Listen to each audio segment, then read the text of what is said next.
la Zona Cero.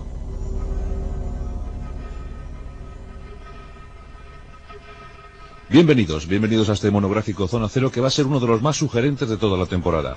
Os vamos a hablar del Rey del Mundo, os vamos a hablar de una historia clásica, una historia discutida, una historia muy entretenida, y que nos va a poner en contacto con una serie de mundos apasionantes. Ya veréis qué bien queda con Jesús Callejo, que es el rey de Agartha, y Carlos Canales, que es el gran duque de Shambhala. Bueno, pues con ellos vamos a comentar este asunto, que nos pone en vía directa con el mundo budista, con el mundo medieval, con incluso el mundo esotérico nazi. De todo vamos a comentar en estos minutos dedicados a nuestros monográficos Zona Cero. ¿Qué tal, Jesús Callejo? Buenas noches. Muy buenas noches. ¿Cómo estás? Pues aquí, investido con los honores reales, los que me has dicho. Menos mal que me has dicho que soy el rey. Aquí Carlos el duque, que le vamos a hacer. Además es una reencarnación que tomará mejor plato. A ti te he puesto de rey de Agartha, ¿eh? Sí, no esperaba menos. Pasa que eso también tiene unas dobles implicaciones, porque como es un rey subterráneo normalmente, pues en fin, a mí que me gusta ser un rey de luz, ¿no? Rey de la superficie, pero bueno, lo asumiré por las connotaciones positivas que tiene ese cargo. Carlos Canales, que es más mundano, como todo el mundo sabe, pues le hemos nombrado duque de Shambhala. ¿Te gusta el cargo? Hombre, somos los malos, en algunas tradiciones. Bueno, está bien, la verdad es que es interesante ser duque de Shambhala, sobre todo porque nadie sabe dónde está. Bueno, pues hemos contado a nuestros oyentes que hoy les hablaríamos del Rey del Mundo. No es el de la película Titanic, ¿no? Ese que cuando cogió el premio dijo, soy el Rey del Mundo. No, es otro tipo de historia, una historia milenaria, ancestral, que podemos explicar, Jesús, Carlos, a nuestros oyentes. Pues podemos explicar, sí, porque cuando se habla de Rey del Mundo, un título muy pomposo, significa muchísimas cosas. Estamos hablando de un personaje real, pero también estamos hablando de todo un símbolo, sencillamente porque se hunde en las raíces, neblinosas del tiempo, el buscar los antecedentes de este mítico Rey del Mundo. Claro, por supuesto, y tú lo decías muy bien en esa introducción, que hay como distintas fases cronológicas, y siempre se habla de ese gran personaje sobrehumano. Nunca se dice que es una persona humana, es una persona con grandes poderes, que está situado en un lugar sin tiempo y casi sin espacio geográfico, pero muy cerca de nosotros. Un personaje que nos espía, que nos vigila, que está a favor de esas fuerzas del bien, de la luz, y que de alguna forma está controlando los pasos que está siguiendo la humanidad, y así lo hace saber a distintos emisarios terrestres que tiene repartidos por el mundo. Vamos, un poder oculto en las sombras. Exactamente, ahí está un poco el lenguaje que se puede extraer de todo este simbolismo. Y claro, es recurrente en el tiempo, a pesar de que estamos hablando de un personaje que casi está fuera del tiempo. Y cuando hablamos de un personaje tan poderoso, tan emblemático, tan carismático, pues por supuesto recorre tantas etapas y es interpretado de tantas maneras en función de quién sean los portadores de sus mensajes y de la intencionalidad que revistan esos mensajes. Por lo tanto, es apasionante. Carlos, este personaje tan sombrío, tan oculto, ¿llega a la categoría de deidad? ¿Puede ser considerado un dios? No, pero los antropólogos y los especialistas en folclore consideran que es un elemento necesario, porque es el intermedio entre lo que serían los dioses creadores, los dioses todopoderosos, y el ser humano. La creencia en la existencia de reinos ocultos gobernados por sinarquías, es decir, por gente que hace un gobierno perfecto, que buscan contra la humanidad o ayudarla en su desarrollo, es algo más que un consuelo, es en cierto modo una necesidad. Sobre todo porque la historia del mundo es dura, como todo el mundo sabe. Y la creencia en que puede haber algo mejor que de verdad te va a ayudar a que las cosas sean como tienen que ser, pues simplemente psicológicamente para los pueblos antiguos, sobre todo antiguos y medievales, era una enorme esperanza e ilusión. Es decir, bueno, aunque las cosas sean malas, no tienen por qué ser así en el futuro, porque afortunadamente hay un ser todopoderoso que gobierna un reino oculto de una estirpe distinta que algún día nos mejorará. Cómo eso luego ha ido cambiando, curiosamente, al confrontarse con la civilización occidental, para mí es algo muy llamativo, porque el concepto del rey del mundo como todo bondad o todo poder se alteró profundamente en el siglo XIX a través de los primeros contactos de los estudiosos e investigadores occidentales con el mundo de la mitología de los lamas y del Tíbet. Entonces, este rey del mundo casi surge como una necesidad lógica, como una esperanza para determinadas culturas, ¿no? Sí, lo que pasa es que al mismo tiempo se puede configurar como una amenaza. El poder lo es todo, es decir, cuando tú hablas de un ser todopoderoso, es obvio, es como el poder de la energía nuclear, puedes usar para el bien o puedes usar para el más terrible de los males. Pues es exactamente igual. Algunos investigadores europeos, cuando tienen contacto, vamos a ver, por ejemplo, como Blavatsky, por hablar, por ejemplo, del teosofismo, pensaron que el contacto con los seres superiores desconocidos del interior de Asia o de alguna especie de lugar intemporal podía beneficiarnos si conseguíamos, por decirlo de una manera, conectar con ellos, una especie de mundo espiritual.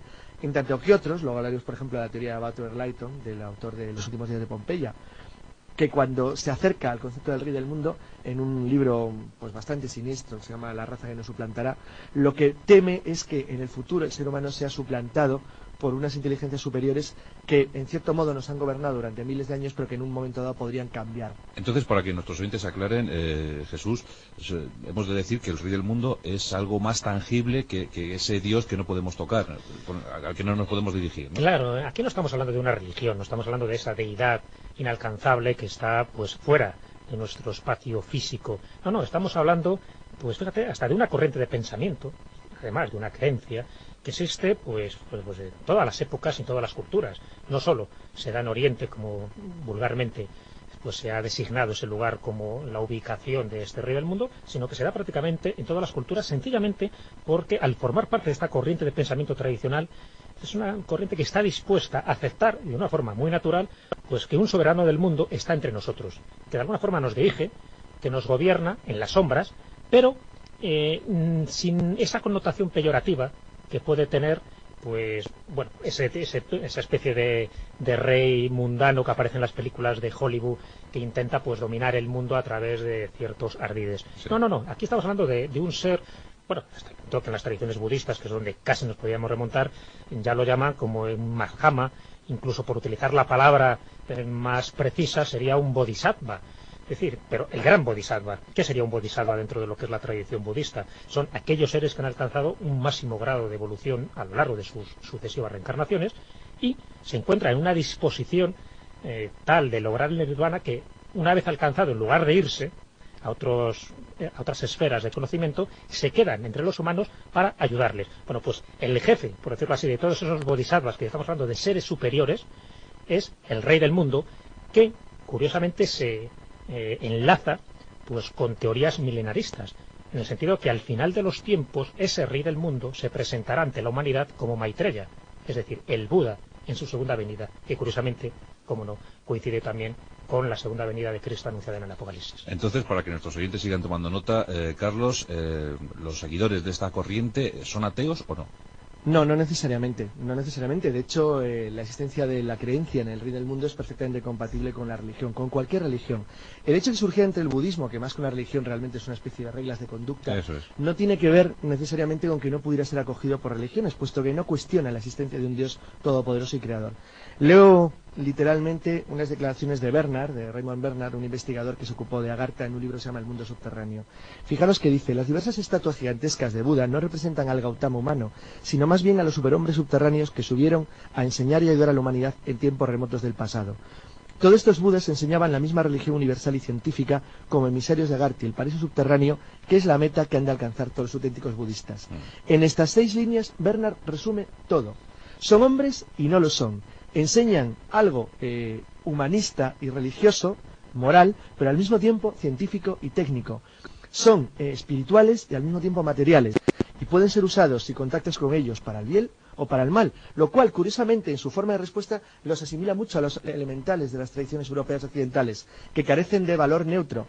Si son neutros, no tienen una moral definida, sino que pueden ser utilizados, si tú consigues atraerlos a tu causa, para el bien, como buscaron muchos de los teósofos, o para el mal, como intentaron los nazis en la Guerra Mundial. Bueno, pues entonces nuestros oyentes yo creo que lo van teniendo ya cada vez más claro. Tendríamos una casta de dioses y luego una casta de seres superiores que velan por los designios de la Tierra, por el transcurrir de la Tierra, por los avatares. Así es. Fíjate, vamos a poner un ejemplo que todavía creo que sirve para delimitar un poco más esta figura mítica del rey del mundo.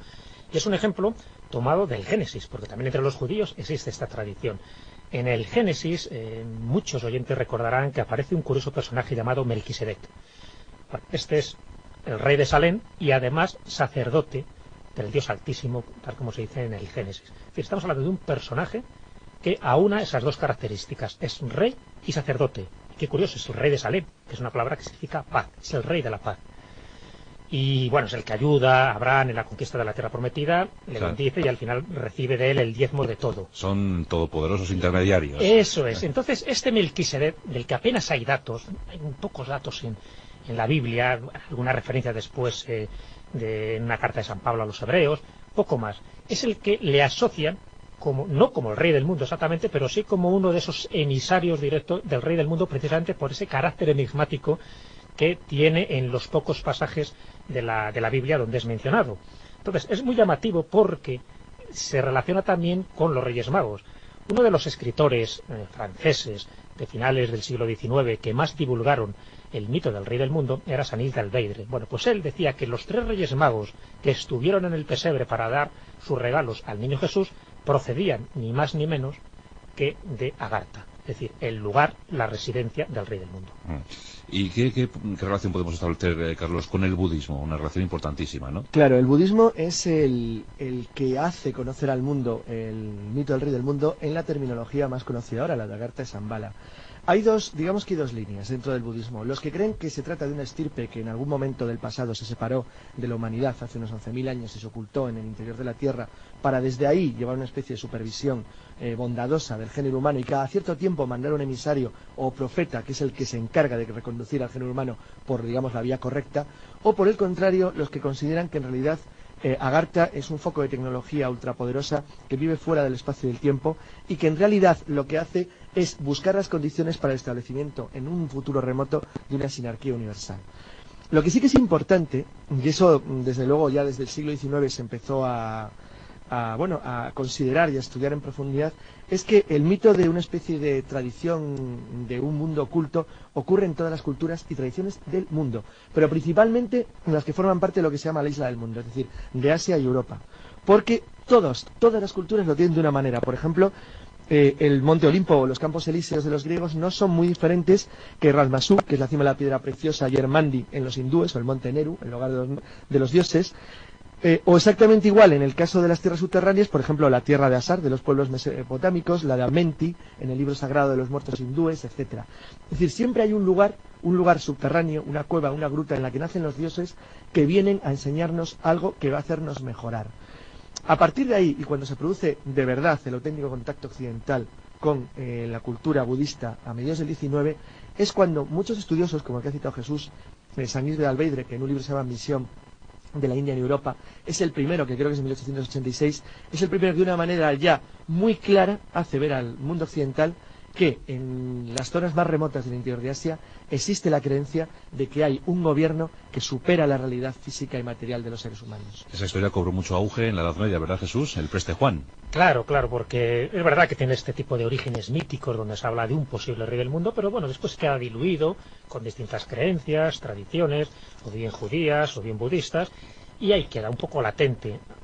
Bueno, en el siglo I, un contemporáneo de Jesucristo, que era Apolonio de Tiana, que bueno, se consideraba un auténtico maestro, un taumaturgo, se decía, pues él ya dijo que había entrado en contacto con una serie de seres superiores que le habían dado pues todo ese tipo de poderes, esa sabiduría que él tuvo y que además pues hay que dar reflejada un poco pues, en la biografía que le hace Filóstrato en el siglo III, una biografía apasionante de Apolonio de Tiana.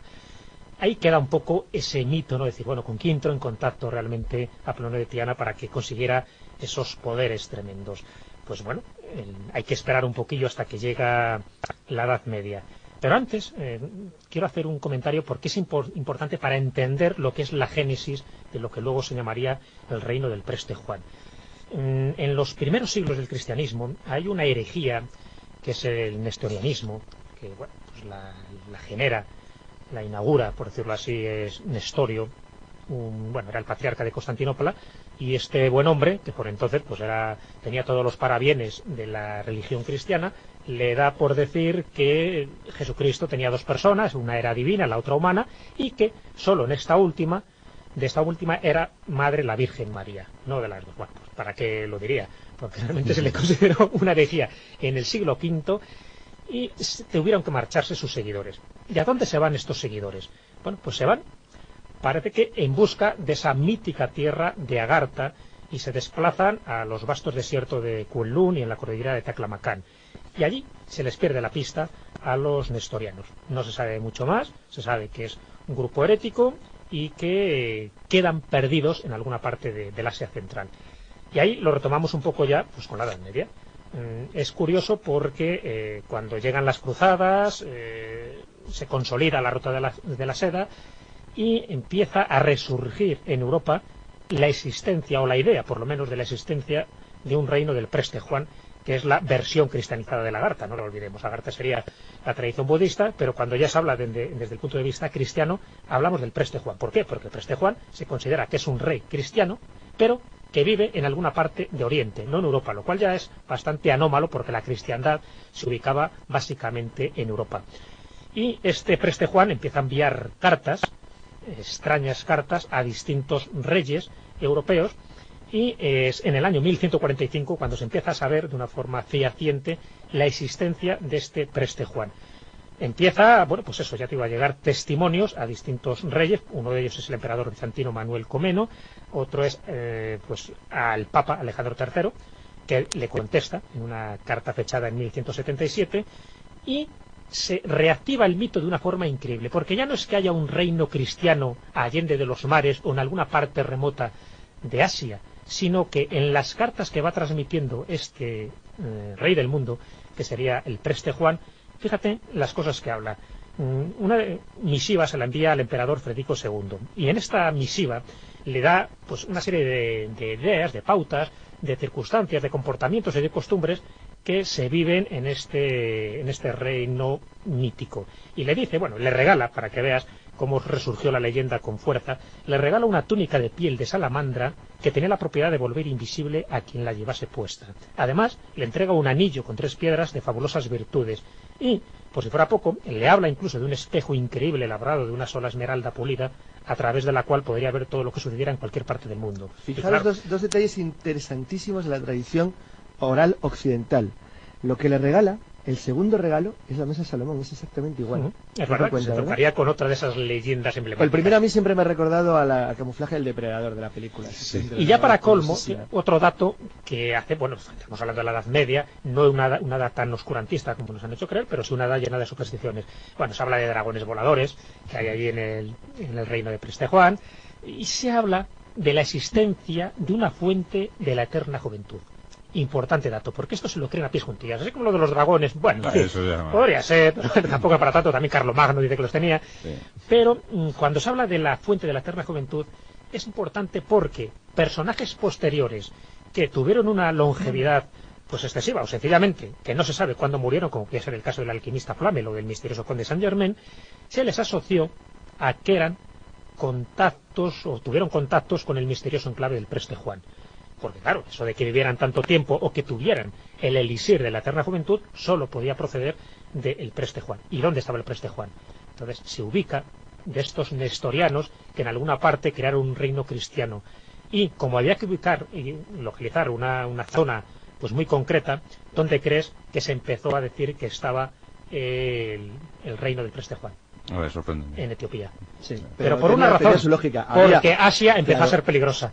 No, había que acercar un poco más. Por otra razón, y es que es una sorpresa, y es que el conocimiento del mundo en la Edad Media, cuando empieza por parte de los europeos occidentales a extenderse, que lo hace Portugal, cuando los reyes de Portugal, con esta especie de maquinaria tan fabulosa que tenían de exploración previa mediante espías que avanzaban, donde después iban a llevar sus barcos, y mandan a los primeros espías por tierra a través de Egipto para buscar la ruta que luego va a ser Vasco de Gama, Albiste Cadamosto, que es un navegante veneciano, y algunos más, como Pedro de Covillao, que es un personaje genial. Pedro de Covillao es enviado en un viaje por tierra antes que Vasco de Gama para explorar la ruta y establecer contactos en los puertos del Índico que luego puedan ser utilizados por las naves portuguesas. Y aquí la sorpresa que se encuentra al subir el Nilo con un mundo poblado por gentes de piel oscura que sin embargo son cristianos. Y dice, ostras, ¿cómo es que hay cristianos aquí? Y dice, sencillo. Es el reino del Preste Juan. Escribe al rey Juan de Portugal diciéndole que acaba de contactar con el Preste Juan. Eso generó ya todo un mito, que sería una historia totalmente diferente a esta, sobre el reino del Preste Juan y el reino de los cristianos de Etiopía, que yo creo que nos podríamos ocupar en otro programa porque es apasionante. Entonces hay muchas teorías, pero nunca se le llegó a localizar, ¿no? Claro, pero es que ahí viene el primer contacto. El primer contacto viene curiosamente a través de los mongoles. Cuando los mongoles se acercan a Acre, a finales del siglo XIII, algunos de los que acompañan a las primeras oleadas no son musulmanes, son cristianos. Y además son cristianos de rito nestoriano.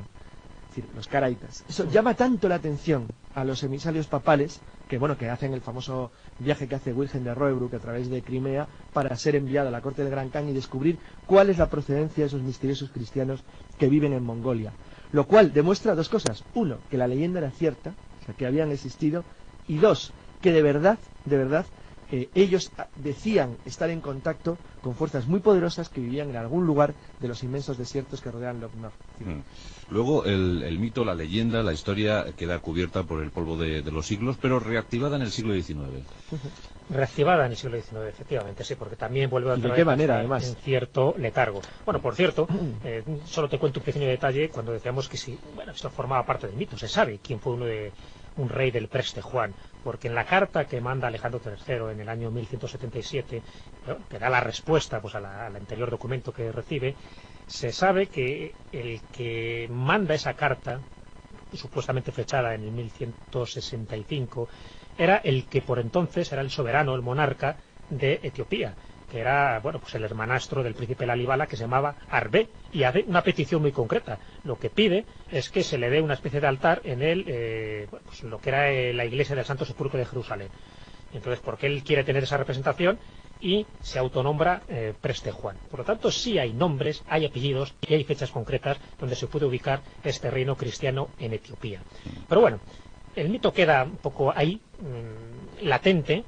Desde luego no se olvida porque es muy sugestivo, y tan sugestivo hasta el punto de que cuando llega un poco ya lo que es el Renacimiento, sí se pierde. Hasta entonces, Jesús, la historia queda como propiedad, como patrimonio de las sociedades herméticas. Sí, efectivamente. Siempre ha habido una especie de hilo hermético, secreto, mantenido por distintas sociedades secretas que no siempre han tenido el mismo nombre, han cambiado de nombre, donde se hablaba de este rey del mundo, pero como una sinarquía, como un lugar donde estaban preservando pues lo que era la justicia, la paz y el bien en la tierra, y que no ocurrieran más catástrofes de las que estaban ocurriendo.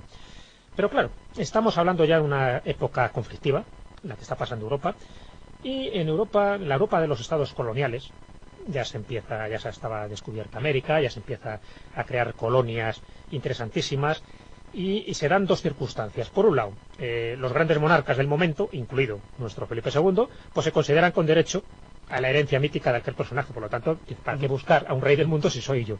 Claro. Y eso lo mismo lo dicen todos los monarcas de la época porque eran muy poderosos. Era chulurina. Sí, con lo cual, bueno, pues la gente lo acepta de buen grado, pero es verdad, no se pone el sol. Tenía motivos, ¿para qué más? Aunque era prudente. Exactamente. Y después, gracias a estas conquistas y colonizaciones, el mito de Agartha y del Preste Juan va siendo sustituido por otros mitos menores que se dan precisamente allende los mares en América. Empieza a ser sustituido por el Dorado, por las 7 ciudades de Tíbola o por la tierra de Jauja. Y queda un poco ahí relegado. Pero llega el siglo XIX.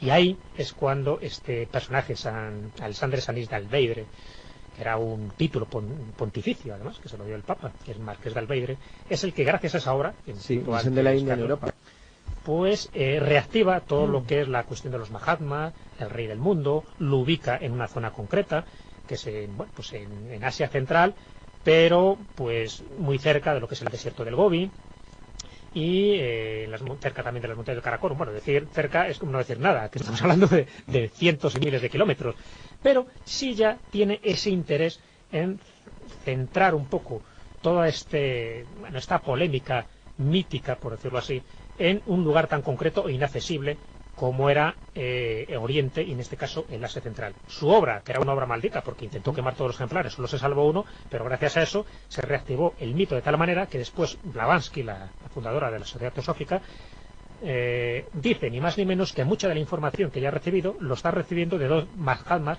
que proceden directamente de Agartha, que es Moira y Kuthumi. Pero este asunto, Carlos, no caló en el sentir popular. Esto no se comentaba en las calles. Esto más bien obedece a comentarios de salón, ¿no? Eran comentarios de salón, pero eran comentarios de salón entre gente relativamente importante. Relativamente importante porque estaban muy bien relacionados con los círculos, algunos masónicos y otros rosacrucianos, como fue el caso de Bulwer Lytton, que cuando escribe su obra más conocida sobre este tema, Race to Come, es decir, la raza que nos suplantará, hace dudar, es decir, hace un juego en el cual él, al decirlo, hace que el lector dude si lo que está contando es una historia de verdad o si lo que está contando en realidad es pura ficción. La verdad es que está extraordinariamente bien mezclada, sobre todo porque Bulwer Lytton apunta los dos elementos que van a ser esenciales en la búsqueda tanto de los teósofos como de las organizaciones secretas que luego darían lugar al nazismo esotérico en los años 20 y 30, que es el Vril, es decir, la existencia de una fuerza superior, es decir, de algo que te da poder en el interior de las oquedades donde supone que existe el rey del mundo, y algo fundamental, la posibilidad de que se puede, si se hace una determinada actividad, el contactar con ellos. O sea, que no se trata simplemente de un mito inaccesible o de una leyenda espiritual, sino de que hay una fuente de poder, una fuente de energía real, y esa fuente de poder y energía real puede ser contactada y ser utilizada por los seres humanos para su propio beneficio. Es una historia, Carlos, muy apetecible para los seguidores del Tercer Imperio Alemán, ¿no? Ahí, de hecho, esto empieza en el Segundo Reich, no en el Tercero, claro, porque esta historia empieza a tener éxito en Alemania muy tarde, cuando ya es muy conocido en los círculos esotéricos y teósofos anglosajones, por decirlo de una manera, que sí lo utilizan como un juego de salón, pero que son, sin embargo, los primeros que empiezan a hablar de una manera general, porque son básicamente al principio franceses e ingleses los que se encargan de ello. Pero luego son dos líneas diferentes las que van a poner en el tapete de verdad la posible existencia o no de un mito llamado Agartha, que son dos viajeros rusos, de los que vamos a hablar luego, Ferdinand Ossendowski y Nicolas Roerich, que son los que hacen el viaje de verdad, los primeros, que se aventuraron en un viaje alucinante por el centro de Asia a la búsqueda del mito de Agartha y Shambhala. Y por otro lado, las sociedades secretas alemanas muy vinculadas a los movimientos pangermánicos, como la sociedad de Thule, que recogen lo que ellos buscan principalmente en el mito de Agartha y Shambhala, es la posibilidad de unir sus conceptos, porque ya son conceptos racistas, de dominación, de fuerza y de poder, a algo que les dé el apoyo suficiente como para crear lo que luego los nazis esotéricos pretendían, una nueva humanidad. ¿Y qué suponían, Jesús? ¿Que enviando embajadores iban a conseguir el beneplácito del rey del mundo? No, pues así lo conseguía. Ten en cuenta que Hitler envió embajadores prácticamente a todo el mundo, hasta al Himalaya, en busca del Yeti, pensando que era uno de sus antepasados. Sí, no es broma, sino que aquí sí queda reflejado en algún libro. Sí. Él se sabe pues la pasión por el esoterismo que tenía, y de hecho yo creo que caló tanto por ese componente mistérico que subyacía en toda la doctrina nazi, que no trascendía lo que era el pueblo, pero sí, bueno, pues esa especie de conexión, ¿no?, con las fuerzas ocultas y con un rey del mundo que pudiera pues hacer preservar ese cuarto Reich pues, para toda la vida, prácticamente para esos 1000 años que él comentaba. Y claro, que manda pues misiones secretas al Asia Central en busca de las raíces arias. No lo olvidemos que ese leitmotiv está siempre presente. Busca las raíces arias de los pueblos germánicos y sencillamente pues se basa en los descubridores de ese reino, entre comillas, que le precedieron, como podía ser el caso de Ferdinand Ossendowski, que él sí recoge el testigo de Agartha porque se patea esos lugares, parece que tiene algún acceso a ese mundo, por lo menos a alguno de los emisarios de ese mundo, publica un libro llamado Bestias, Hombres y Dioses, que alcanza un éxito tremendo en el año 1925, y claro, ese material, ese caldo de cultivo, lo aprovecha muy bien ese esoterismo nazi para fomentar pues esa obsesiva idea de contar con el apoyo de las fuerzas invisibles, esas fuerzas ocultas del planeta, que no lo olvidemos, que hace que Hitler adopte como suya la ancestral y emblemática esvástica o cruz gamada, que es un símbolo oriental, un símbolo de Agartha. Ya sabemos cómo acabó la historia nazi, aunque algunos dicen que esa historia se sigue manteniendo en algunos puntos del planeta, muy, muy oculta, muy escondida. En estos días, Carlos, ¿qué podemos decir? Pues que antes de contar el estado actual de la situación, yo quería citar al otro lado. El otro lado es el que representa a un pacifista, hombre de bien y un maravilloso pintor, que es Nicolas Roerich. Nicolas Roerich, que nace solo 2 años antes que Ferdinand Ossendowski, también es ruso de nacimiento, nace en San Petersburgo, aunque de familia finlandesa. Y Nicolas Roerich, en el año 24, partiendo de Sikkim, del pequeño principado de Sikkim, hace durante 5 años un viaje extraordinario por el Punjab, Cachemira, Khotam, el Urumqi, las montañas del Altai y la región del Oriot en Mongolia. Es un viaje por una zona totalmente inexplorada, por europeos prácticamente, donde no viaja nadie, donde tiene grandísimos problemas y donde él tiene verdaderas revelaciones de tipo místico que le hace a mucha gente pensar que fue la única persona que probablemente de una manera u otra, si de verdad esto existe, él pudo estar de una manera más o menos en contacto con ello. Roerich es importante porque es además el primero que se da cuenta que está hablando de un viaje espiritual, de un viaje donde el contacto se busca con algo que no es exactamente físico y que si lo es, no es contactable en la forma en la que nosotros entendemos, no hay puertas que se abran.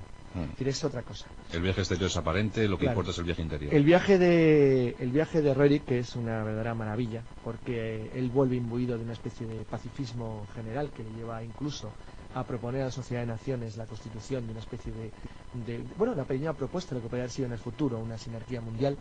Roerich, pacifista reconocido por toda la humanidad, sin embargo vio que toda su investigación se iba a la porra y vio unos años 30 espantosos y vio luego como el mundo se abocaba a una guerra mundial. Y lo que él nunca pudo pensar es que los que más intensamente iban a buscar lo que él había abierto el camino era precisamente los que querían justo lo contrario de lo que él pretendía. Lo cual no deja de ser como lo bueno y lo malo del ser humano, algo curioso. Sí, lo malo es que el ser humano es muy torpe, ¿verdad? Es muy torpe. Y estuvo muy cerca Nicolás Roerich de conseguir ese sueño suyo, el proyecto de una paz universal, porque él tuvo mucha correspondencia con Henry Wallace, que era el candidato a la Casa Blanca, que no llegó a la presidencia, pero en esa correspondencia se sabe que Henry Wallace compartía muchísimas de esas ideas pacifistas que tenía Roerich y que además, no lo olvidemos, era las que él traía de este lugar que se supone que encontró en el desierto de Taklamakan, en fin, en lo que era el Karakorum, ese contacto con los Mahatmas. Y se sabe, además es muy conocida, la bandera que hizo para la paz, que era una bandera que pues está muy establecida ahora por distintos grupos, ¿no?, de la nueva era. Y si este hombre, nunca se sabe, ¿no?, porque la historia, por supuesto, solo la conocemos tal como está escrita, pero si Henry Wallace llega a la presidencia de la Casa Blanca, posiblemente otro gallo hubiera cantado, porque estaba muy influido, muy imbuido, se podría decir, de las ideas de Nicolás Roerich, uno de los personajes más fascinantes del siglo XX. Y en cuanto al estado actual de las cosas, yo iba a decir, aparte de lo que acaba de citar Jesús, pues que ahora mismo el mito está muy vinculado a la nueva era y muy vinculado al pacifismo universal. Es decir, ha cambiado completamente de signo. Pues este monográfico Zona Cero ha sido muy espiritual también, muy pacíficos, nos hemos quedado. Y lo mejor es que dejemos que Agartha y Shambhala sigan ahí y que sigan anidando en los corazones de los más puros, de los más pacíficos, de los más siempre inquietos por el mejoramiento de la faz de la Tierra.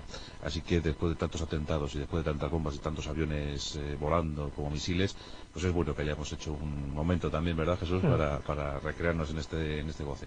Yo creo que sí. Además, una de las conclusiones que se podría sacar, por lo menos yo la saco así, es que no hay que buscar reinos perdidos, reinos míticos y reinos del mundo, porque realmente nosotros somos nuestro propio reino y nosotros somos nuestro rey del mundo. Muy bien, pues nuestro monográfico Zona Cero hoy ha quedado muy ilustrado por la participación de Jesús Callejo y Carlos Canales, como siempre, como es habitual. Así que hemos averiguado más cosas sobre esa historia fantástica llamada El Rey del Mundo.